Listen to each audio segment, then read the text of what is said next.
السلام عليك يا شهر الله، السلام عليك يا شهر رمضان، السلام عليك يا شهر رمضان، السلام عليك. لا حول ولا قوة إلا بالله العلی العظیم. اعوذ باللہ من الشیطان الرجیم. بسم اللہ الرحمن الرحیم. الحمد للہ الذی ہدانا لہذا وما كنا لنہتدی لولا ان ہدانا اللہ. لقد جاءت رسل ربنا بالحق والصلاة والسلام علی رسول الثقلین محبوب رب المغربین والمشرقین جد الحسن والحسین بالقاسم محمد. اللہم صل علی محمد وآل محمد والطیبین الطاہرین المعصومین ولعنۃ اللہ علی اعدائہم اجمعین من الآن الی قیام یوم الدین. اما بعد فقد قال اللہ سبحانہ تبارک وتعالی فی کتابہ المجید والفرقان الحمید. بسم اللہ الرحمن الرحیم. اذن للذین یقاتلون بأنہم ظلموا وإن اللہ علی نصرہم لقدیر. قدیر الذین اخرجوا من دیارہم بغیر حق الا ان یقولوا ربنا اللہ ولولا دفع اللہ الناس بعضهم ببعض لهدمت صوامع وبيع وصلوات ومساجد يذكر فيها اسم الله كثيرا وَلَيَنْصُرَنَّ اللَّهُ مَنْ يَنْصُرُهُ إِنَّ اللَّهَ لَقَوِيٌّ عَزِيزٌ.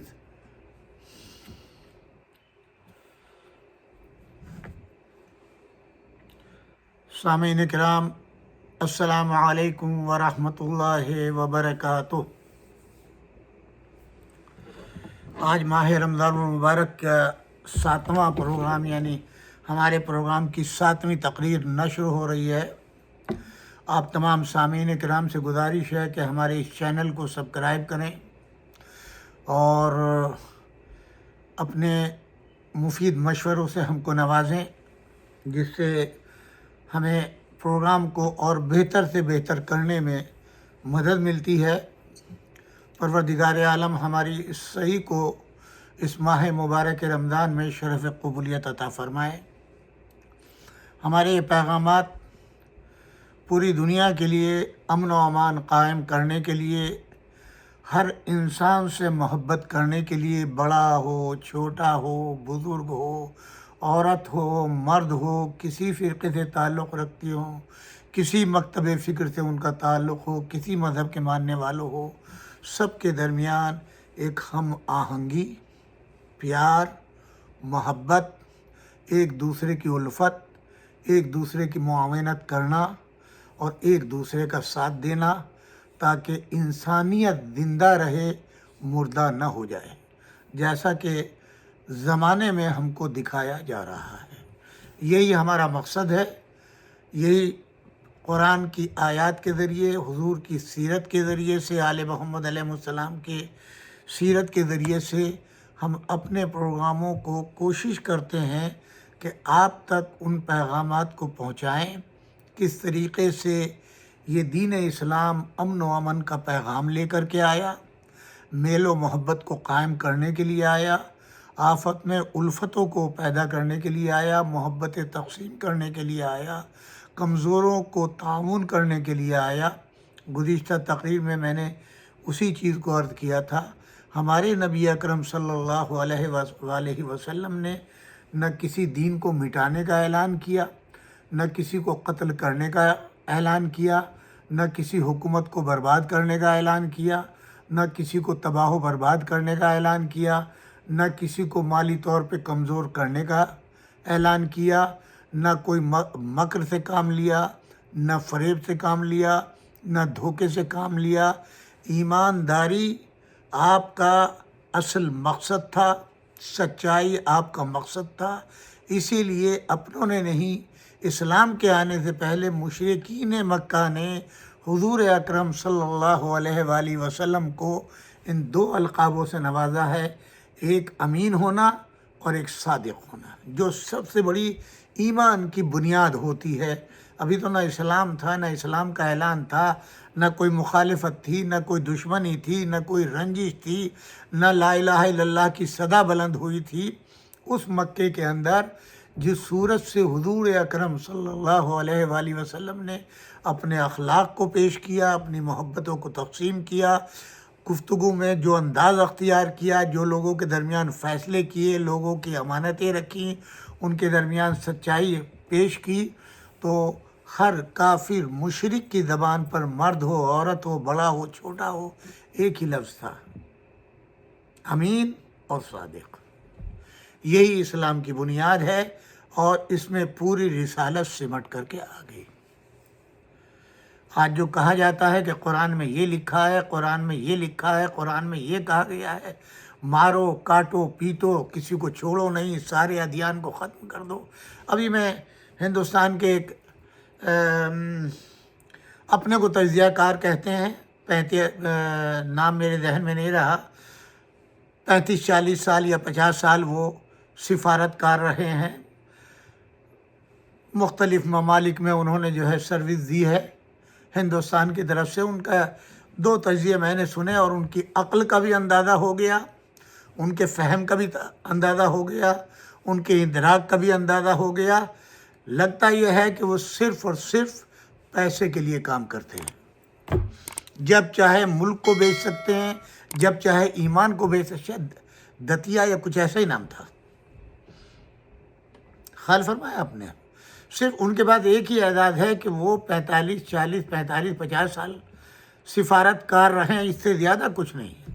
لیکن جب تجزیہ دیکھیں، وہ کہتے ہیں کہ ایرانیوں کا یہ نعرہ ہے کہ اسرائیل کو ختم کر دو، یہودیت کو ختم کر دو، یہ دین رہنا نہیں چاہیے، یہ مذہب رہنا نہیں چاہیے، اور میری تمنا یہ، وہ خود اپنے لیے کہتے ہیں کہ یہ ملاؤں کی حکومت ختم ہو جائے، یہ ان کا دین مٹ جائے، یہ نظام ختم ہو جائے۔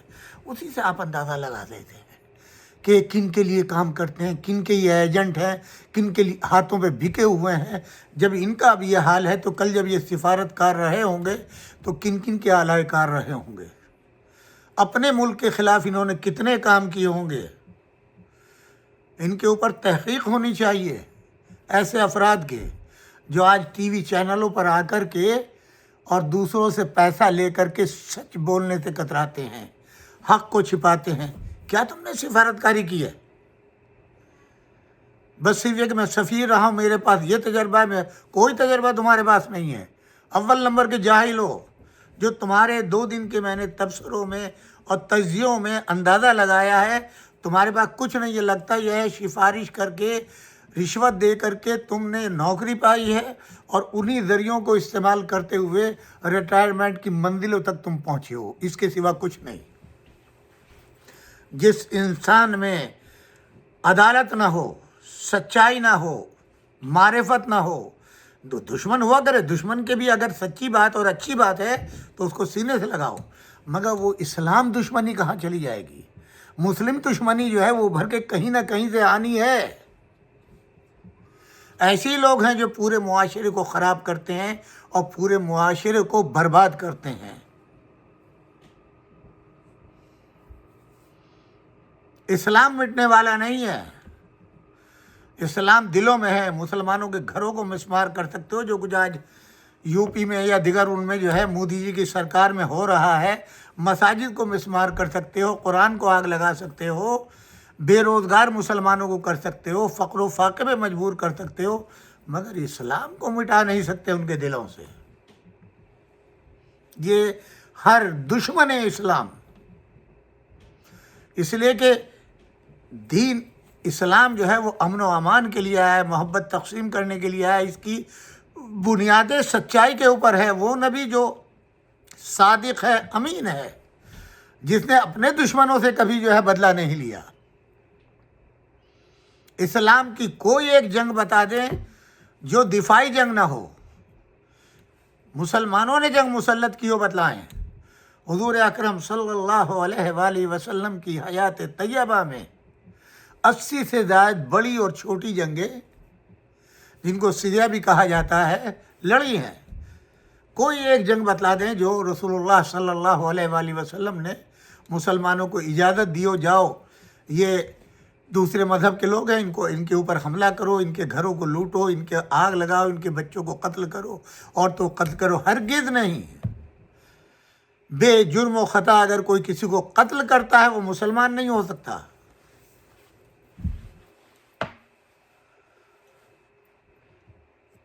یہ جو قرآن کی آیتوں کا غلط انٹرپریشن کیا جاتا ہے اور غلط بتایا جاتا ہے، نہ اس کے ما قبل کو پڑھتے ہیں، نہ ما بعد کو پڑھتے ہیں، نہ اس آیت کے مفہوم کو پڑھتے ہیں، اور اسی سے لفظ جہاد لے لیا۔ جہاد کی اجازت ہر کس و ناکس کو نہیں ہے۔ یہ جتنے اہرے غیرے نتو خیرے خود ساختہ مفتی پھر رہے ہیں، ان کو کوئی اجازت نہیں ہے۔ جہاد خود ایک عبادت ہے، جیسے نماز، روزہ، حج، زکوٰۃ فرض کی گئی ہے، ویسے ہی جہاد ہے۔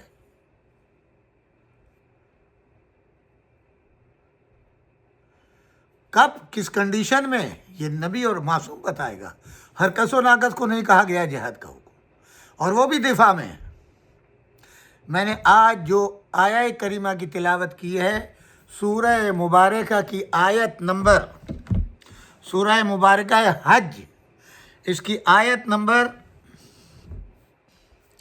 39 اور 40 ہے۔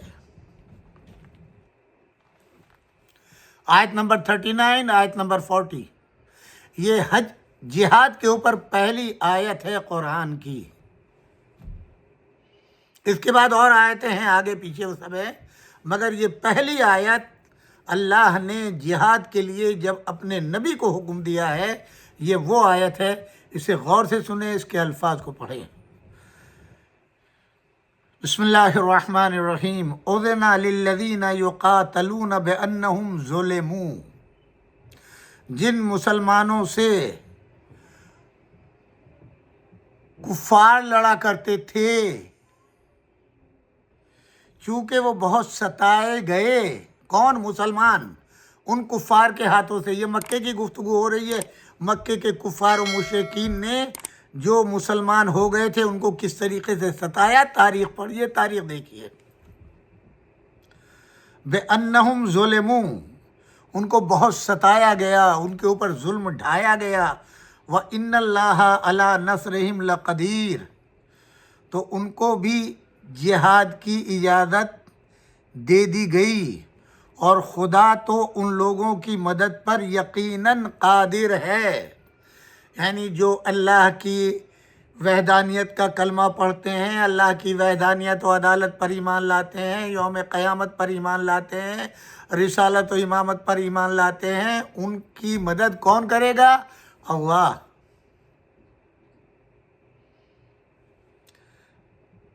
الذین اخرجوا من دیارہم بغیر حق، اور ان کو ان کے وطن سے بے گھر کر دیا گیا، وطن سے نکال دیا گیا، ان کے گھروں پر قبضہ کر لیا گیا، یا ان کو اتنا ستایا کہ وہ مجبور ہو گئے اپنے گھروں کو چھوڑنے کے لیے، اپنے وطن کو ترک کرنے کے لیے۔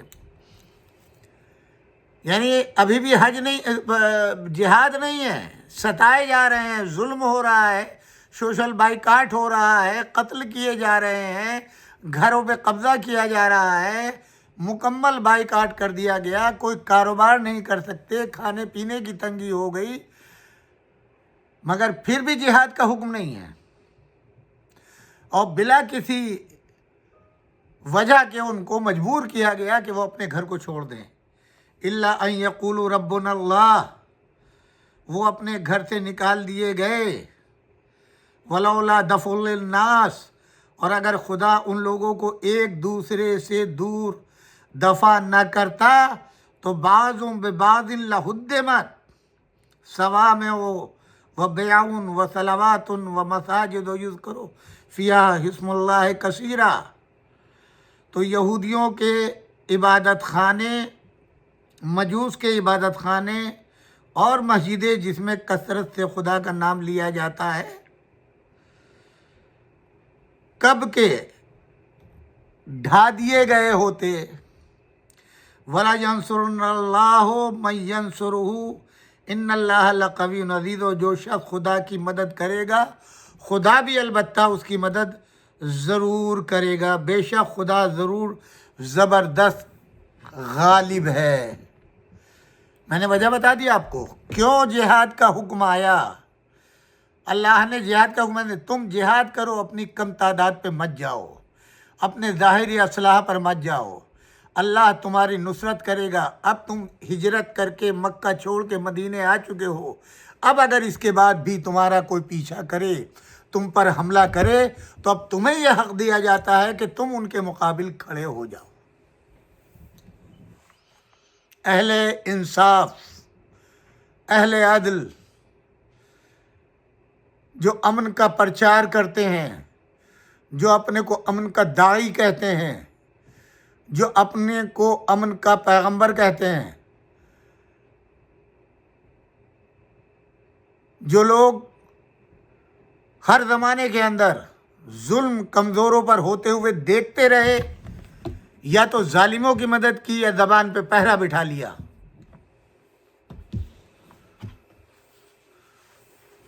جو بھی مسئلہ ہے تو مجھے اس سے بحث نہیں ہے۔ آج جو کچھ دنیا کے اندر ہو رہا ہے، میں اسی درمیان میں یاد کرتا چلوں، قبل اس کے سلسلہ کلام کو آغاز کروں، جیسا کہ میں شروع میں کہتا ہوں کہ آج کا پروگرام ہمارے عزیز دوست، دیرینہ دوست، قدیمی دوست جناب احسن اقبال صاحب اور ان کی فیملی کی طرف سے 7 ماہ رمضان المبارک کا پروگرام ہوتا ہے۔ وہ اسپانسر کرتے ہیں اپنے مرحومین کے لیے۔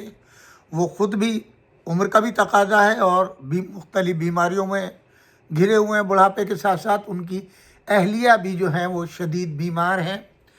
میں آپ حضرات سے گزارش کرتا ہوں کہ 5 مرتبہ درمیانی میں ان کے لیے ام یجیب میرے ساتھ پڑھ دیں، ان کی صحت و سلامتی کے لیے احسن اقبال صاحب اور ان کی اہلیہ کوثر افضال، ان کے لیے آپ جو ہے 5 مرتبہ ام یجیب، ان کی صحت و سلامتی کے لیے، طول حیات کے لیے، رزق کی خیر و برکت اور بچوں کی سلامتی کے لیے 5 مرتبہ ام یجیب، اور جتنے مومن و مومنات بیمار ہیں۔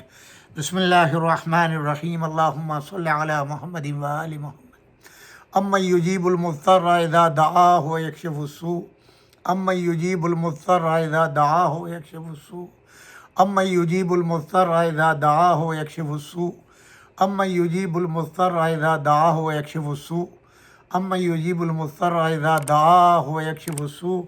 اللہم صلی علی محمد و آل محمد۔ پروردگار عالم بحق حضرت زہرا سلام اللہ علیہ، ابیہا و بالہا و بنیہا، جناب بھائی احسن اقبال اور ان کی اہلیہ کوثر افضال کو صحت و سلامتی و طول حیات عطا فرما، اور جو ہماری قوم کے مومنین و مومنات بیمار ہیں ان سب کو شفائے عاجل و کامل عطا فرما۔ تو میں نے جو عرض کیا آپ کی خدمت میں کہ قرآن مجید کو آپ کے جلا دینے سے قرآن ختم نہیں ہوگا، مسلمان قرآن کی محبت نہیں چھوڑ دیں گے، یا آپ کے ہر روز اسلام فوبیہ بیان کرنے پہ، اسلام کے خلاف غلط باتیں بیان کرنے کے لیے میڈیا ہو، الیکٹرانک میڈیا ہو، یا بڑے بڑے چینل ہوں جن کا کام صرف اور صرف پیسہ کمانا اور لوگوں کے اندر بھرم پھیلانا، اس کے سوا کچھ نہیں رہ گیا، مگر قرآن کی محبت کم نہیں ہوگی، دین کی محبت کم نہیں ہوگی، اسلام کی محبت کم نہیں ہوگی، رسول اللہ کی، اللہ کی محبت کم نہیں ہوگی، ان کا ایمان اتنا ہی مضبوط ہوگا، کیونکہ قرآن خود بتا رہا ہے، تاریخ بتا رہی ہے، تجربات بتا رہے ہیں، مشاہدات بتا رہے ہیں کہ ذرا کبھی یہ بھی تو دیکھیں نا، جنہوں نے قرآن کو جلایا ان کے ساتھ دنیا میں کیا ہوا، جنہوں نے مسجد کو مسمار کیا، تاریخ سامنے ہے، جن افراد نے کل بابری مسجد کو گرایا تھا ہندوستان میں، ان کے خاندانوں کی خبر لیں، ان کے ساتھ اللہ نے کیا کیا ہے، کتنے لوگ ان میں مسلمان ہوئے، یہ ان سب کے لیے سبق ہے۔ مسجد مسلمانوں کا گھر نہیں ہے، مسلمانوں کے خدا کا گھر ہے، اس کائنات کے مالک کا گھر ہے۔ جتنی بھی مساجد ہیں اگر مٹا دی تو کل پھر بن جائیں گی۔ آج دیکھ لیں کتنی مسجدیں جو ہیں پورے شہر کو جو ہے تہوبالا اسرائیل نے کیا ہے، کوئی مسجد نہیں چھوڑی ہے، نشان تک مٹا دیے ہیں۔ آج انہی کھنڈرات کے اوپر آپ دیکھیں کس طریقے سے مظلوم فلسطینی نمازیں پڑھ رہے ہیں، قرآن پڑھ رہے ہیں، افطار و سحر کر رہے ہیں، تنابیں ہیں، جیسے کیسے بھی ہے۔ اسی ملبے کے اوپر کمال تو تب ہوتا ہے کہ مسجدوں کو مٹا دیا تو ان مسلمانوں کو وہاں نماز پڑھنے کی اجازت نہ دیتے، تب دیکھتے تمہارا پاور اور تمہاری قوت و طاقت۔ اور کہاں ہے یہ اہل انصاف، جمہوریت کا نعرہ لگانے والے، امن و امان کو قائم کرنے والے، سب کے سب فریب کار، دھوکے باز، مکار۔ ظالموں کی تاریخ کو بھی پڑھ لو، نہ کبھی ظلم پھلا ہے نہ ظالم زندہ رہا ہے، بالآخر ایک نہ ایک دن مرنا ہی ہے۔ اور جب خدا کی پکڑ ہوگی پھر کوئی بچانے والا نہیں آئے گا، نہ کوئی حکومت کام آئے گی، نہ کوئی اسلحہ کام آئے گا، نہ رشتہ داری کام آئیں گی، نہ اولاد کام آئے گی۔ گریبانوں میں جھانک کر کے دیکھیں، کسی بھی ملک کا سربراہ ہو، سربراہ ہونے کے معنی یہ ہوتے ہیں کہ اپنے عوام کو آسانیاں پہنچائیں، اپنے عوام کے لیے برابر کے قانون بنائیں، اپنے عوام کے درمیان عدل سے کام لیں، غربت کا خاتمہ کریں، ان کے لیے میڈیکل کا انتظام کریں، ان کے لیے تعلیم کا انتظام کریں، ان کے لیے اچھی رہائش کا انتظام کریں، ان کی صحت و سلامتی کا خیال کریں، غیروں سے ان کو بچائیں، ان کی غربت کو ختم کریں، ان کے بچوں کے لیے تعلیم کے میدان جو ہے وہ بات کریں، ان کے مدارس بنائیں۔ یہ آج کی گندی سیاست، جہاں چاہے آپ حملہ کر دیں، جہاں چاہے آپ نے، صرف ایک طاقتی کا تو زور ہے اور اس کے سوا کیا ہے؟ بھائی مسلمان ہو غیر مسلم کوئی بھی، ہر ایک کو دو ہی ہاتھ دیے ہیں، زبان ایک ہی دی ہے، یہ کان، یہ آنکھیں، سب کچھ۔ اس پوری دنیا کو علم سے آراستہ کیوں نہیں کرتے کہ جو اچھے انسان پیدا ہوں؟ غزہ میں کتنے ڈاکٹروں کو مارا گیا، کتنے ٹیچروں کو مارا گیا، کتنے جو ہیں وہ میڈیا والوں کو مارا گیا، سب خاموش کیوں؟ 2-2.5 لاکھ افراد کو یا مار دیا گیا یا بیمار کر دیا گیا، ظلم کی کوئی حد ہوتی ہے؟ اور کہاں ہے امن قائم کرنے والے؟ آج بھی مکر و فریب میں لگے ہیں، آج بھی مال کمانے میں دنیا لگی ہوئی ہے۔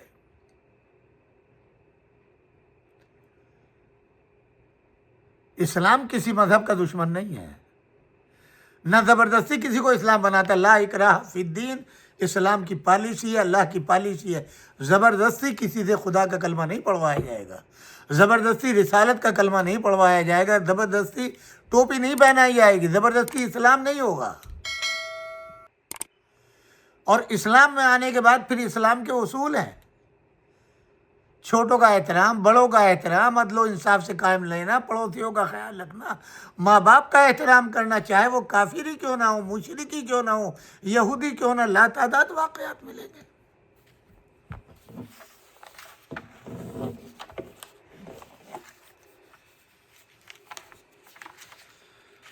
بہرحال اب یہاں پر اصل مسئلہ یہ ہے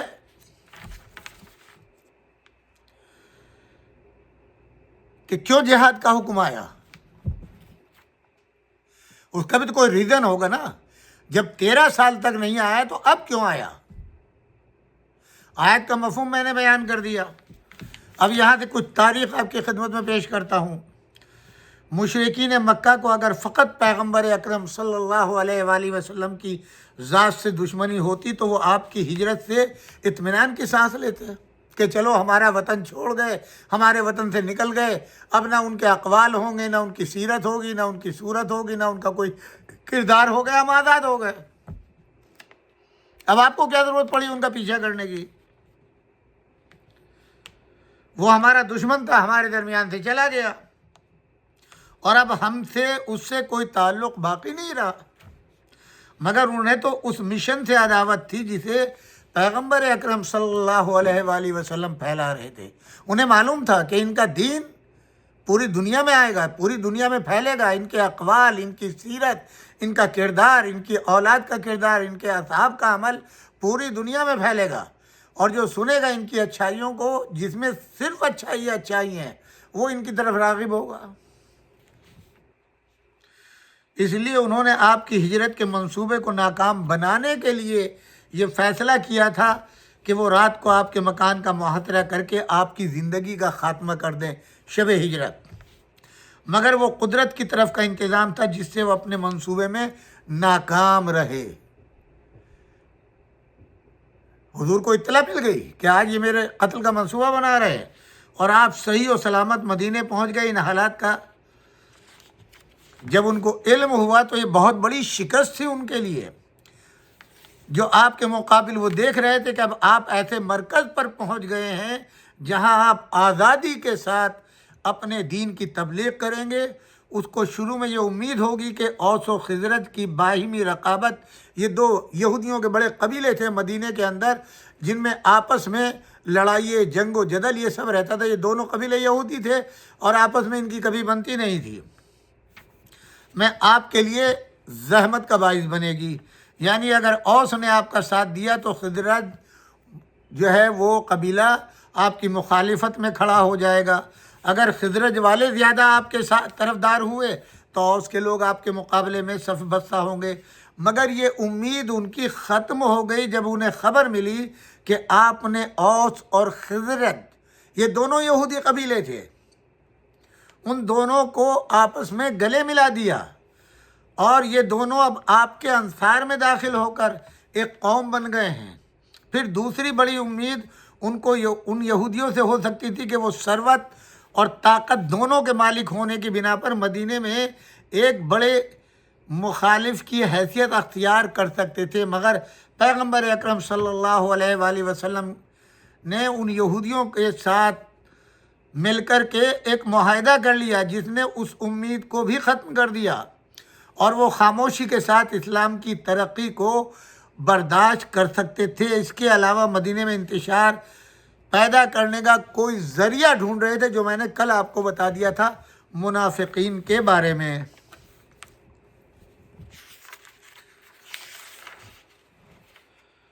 اب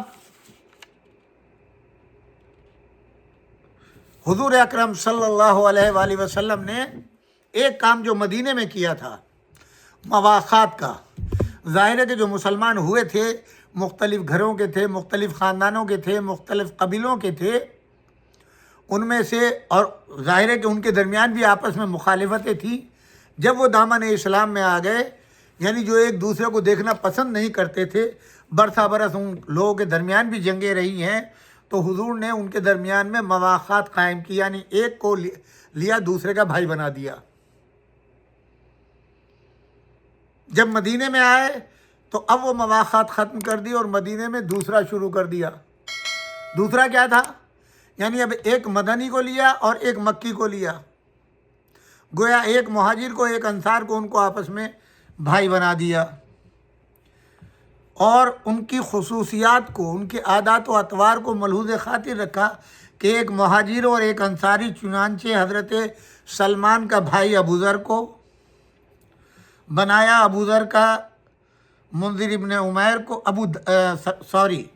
سلمان کا بھائی ابو دردہ کو بنایا، ابوذر کا منذر ابن عمیر کو، اسی طرح عمار یاسر کے ساتھ حذیفہ یمانی، مصعب ابن عمیر کے ساتھ ابو ایوب انصاری، زبیر ابن عوام کے ساتھ سلامہ ابن وقش، ابو عبیدہ جراح کے ساتھ سعد ابن معاذ، اور حضرت عثمان کے ساتھ اوس ابن ثابت، حضرت عمر کے ساتھ عتبان ابن مالک، اور حضرت ابو بکر کے ساتھ خارجہ ابن زید۔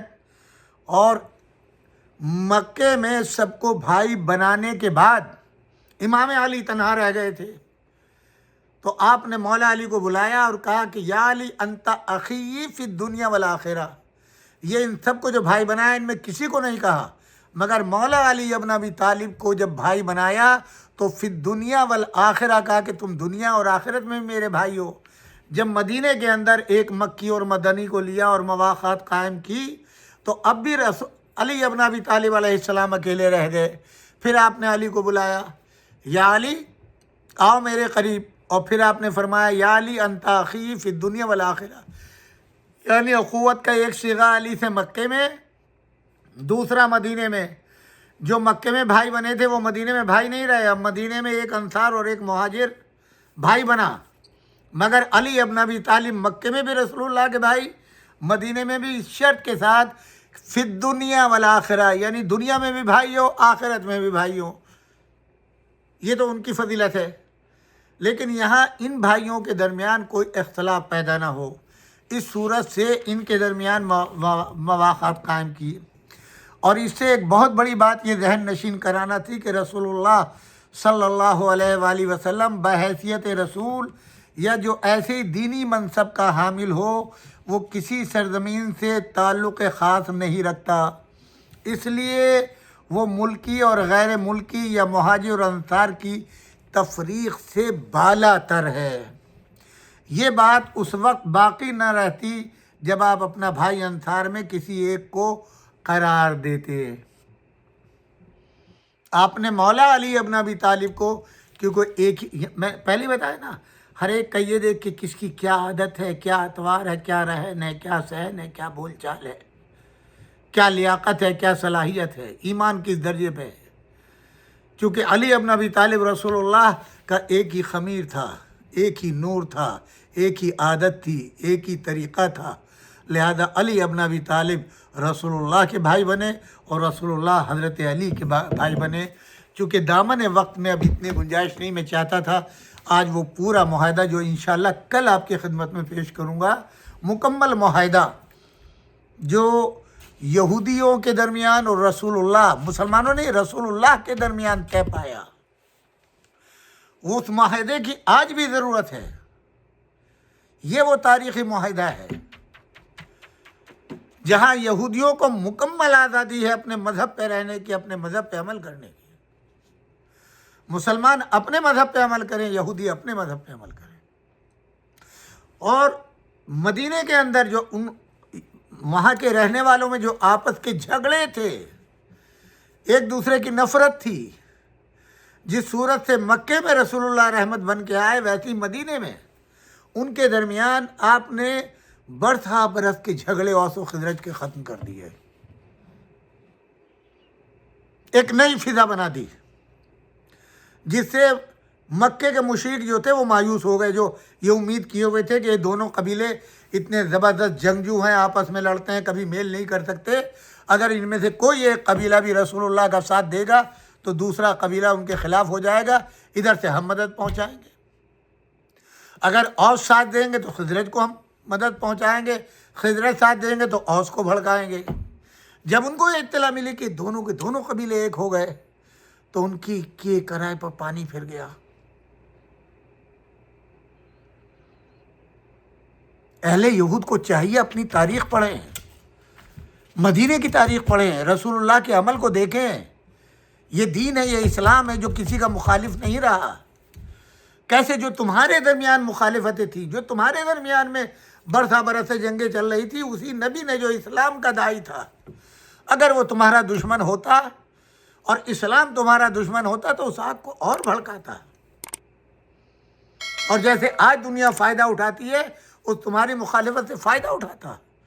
پوری تاریخ دیکھیے، مگر کس طریقے سے ایک دوسرے کو انسانیت کا درس دیا. جب اپنوں کے اندر اس صورت سے اخوت قائم کر رہا ہے تو غیروں میں کس طریقے سے وہ نفرت کو قائم کرے گا. نفرت کو مکمل طریقے سے ختم کر دیا، ایک دوسرے کو ملا دیا، ایک دوسرے کے ساتھ تعاون، ایک دوسرے کے ساتھ تجارت، ایک دوسرے کے ساتھ کاروبار، ایک دوسرے کی غربت کا خیال رکھنا، ایک دوسرے کی زندگی میں ساتھی بننا. یہ پالیسی تھی اسلام کی. اب ظاہر ہے کچھ نہ کچھ تو سرفرے زمانے میں ہوتے ہیں، وہاں بھی تھے، اندر ہی اندر انہوں نے مخالفت کی اور معاہدے کو توڑا بھی ہے ایسے موقع پہ، اور ان کو سزا بھی ملی ہے. وہ بھی آپ پڑھ لیجئے. ان تاریخوں کو پڑھنے کی ضرورت ہے.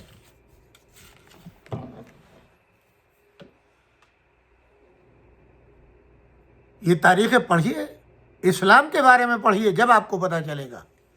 خالی کوئی مسلمان ہے تو اس کے اسلام سے اس کے نفرت نہ کیجیے، مسلمان ہونے سے نفرت نہ کیجیے، کیونکہ اسلام مٹنے والا نہیں ہے، اسلام تو صبح قیامت تک رہے گا۔ اسلام کے مٹانے والے مٹ گئے، اور جو اسلام کے خلاف سازشیں ہوتی ہیں وہ ختم ہو گئی اور آگے بھی ختم ہوں گی، اور جو مٹانے کی نیت رکھتے ہیں انشاءاللہ وہ مٹ جائیں گے۔ پرچم اسلام کبھی سرنگوں نہیں ہوگا، کتنی طاقت آپ کے پاس ہو، کتنی قوت آپ کے پاس ہو، کتنا جدید اسلحہ ہو، اسلام کا پرچم کبھی سرنگوں نہیں ہوگا۔ کیوں؟ اس لیے کہ اسلام اللہ کا دین ہے۔ مسلمان مر جائیں گے، منافق بہت سے دنیا کے اندر، قرآن کہتا ہے مسلمان منافق موجود تھے، آج بھی موجود ہیں، صرف کاہے کے لیے؟ دولت کے لیے۔ ان کو پتہ ہے کہ کل ہم فنا ہو جائیں گے، نہ یہ دولت کام آئے گی نہ کچھ کام آئے گی، مگر نعرے جہنم، دنیا میں لعنت، آخرت میں لعنت، اللہ اس کے رسول کی، مومنین کی، مستضعفین کی، کمزوروں کی، غریبوں کی، لٹے پیٹے لوگوں کی، ان سب کی لعنت ان کے لیے دنیا میں بھی ہے اور آخرت میں بھی ہے۔ اور پروردگار عالم نے کمزوروں کا ساتھ دینے کا وعدہ کیا ہے، جو دیتا ہے، مستضعفین کا ساتھ دیتا ہے اور دیتا رہے گا انشاءاللہ۔ ظالم کل بھی شرمسار تھا، آج بھی شرمسار ہے۔ ربنا تقبل منا انک انت السمیع العلیم۔ سامعین کرام، آج کا پروگرام آخری منزل پر پہنچ کے ختم ہو رہا ہے کہ آپ سے گزارش ہے، پروردگار عالم بحق حضرت زہرا سلام اللہ علیہ ابیہا و بالہا و بنیہا آپ کی توفیقات میں گناہ گو اضافہ فرمائے، آپ تمام سامعین کو صحت و سلامتی عطا فرمائے، آپ کے رزق میں خیر و برکت عطا فرمائے، آپ کو کوئی غم نہ دے سوائے غم کربلا کے۔ پروردگار عالم آپ کو حج کی توفیق عطا فرمائے، کربلا کی زیارت نصیب فرمائے، ظہور امام زمان میں تعجیل فرما، ان کے امان و انصار میں ہم سب کا شامل۔ پروردگارہ کمزوروں کو، مستضعفین کو، سچ بولنے والوں کو، حق پہ چلنے والوں کو زندہ و سلامت رکھ، ظالمین اور اس سکبار جہان کو نیست و نابود فرما، مکاروں کی حکومتوں کو ختم فرما، جو دنیا میں امن و امان کو ختم کر رہے ہیں، انسانیت کو مٹا رہے ہیں، پروردگارہ ان کو اس جہان سے نیست و نابود فرما، اور ان کو ایک عبرت کا مقام دنیا والوں کو دکھا دے۔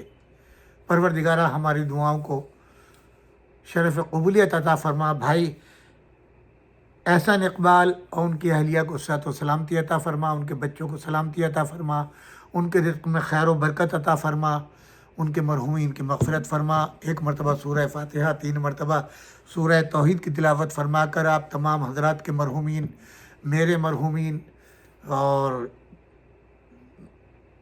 تمام وہ افراد جنہوں نے ہمیں آپ کو سب کو دین کی اور قرآن کی تعلیم دی، ان مرحوم کے لیے جنہوں نے راہ خدا میں اپنی جانوں کا نذرانہ دیا ہے، ان مرحومین کے لیے، شہداء احسان اقبال صاحب اور بہن کوثر افضال کے مرحومین محمد سید حیات احسان، سیدہ سلمہ اصغر، جلیس فاطمہ بنت نثار حسین، سیدہ سفیر فاطمہ، سید غلام حیدر، سیدہ طیب النساء، سید عقیل احسان، سیدہ طاہرہ حسین، میرے والدین مولانا سید تلمیذ الحسین نظوی، مولانا ادیب الہندی، مولانا ذیشان حیدر جوادی، تمام علماء مراجع اعظام جو مرحوم ہو چکے ان سب کی ارواح کے لیے سورۃ الفاتحہ۔ والسلام علیکم جمیعاً ورحمۃ اللہ وبرکاتہ۔